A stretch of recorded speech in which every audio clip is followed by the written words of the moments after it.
got Ruff's garage. Can't buy some fucking windshield wipers. And this bitch took a shit. Brand new wipers. It looks up, but it's gonna rain. And now I need a starter.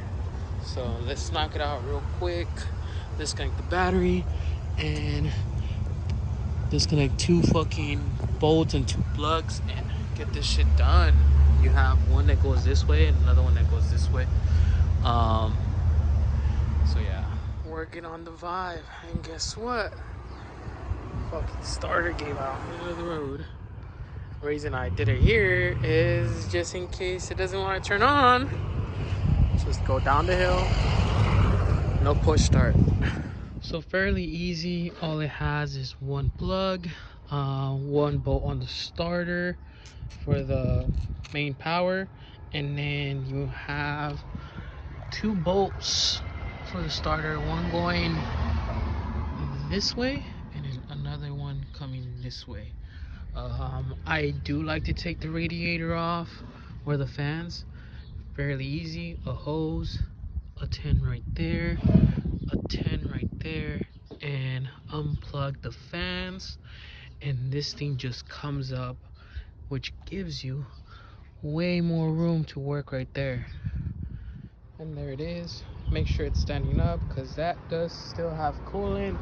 And don't forget to disconnect the battery before you start on that starter, and you'll see how much room you get to unplug this.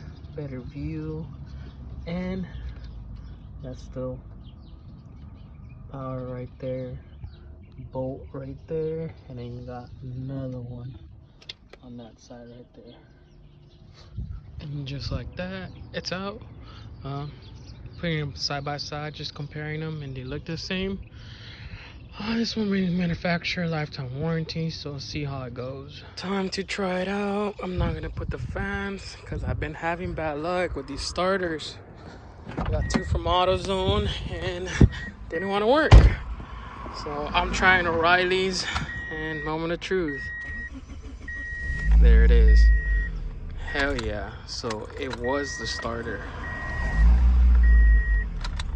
And they gave me 2 defected ones from Autozone.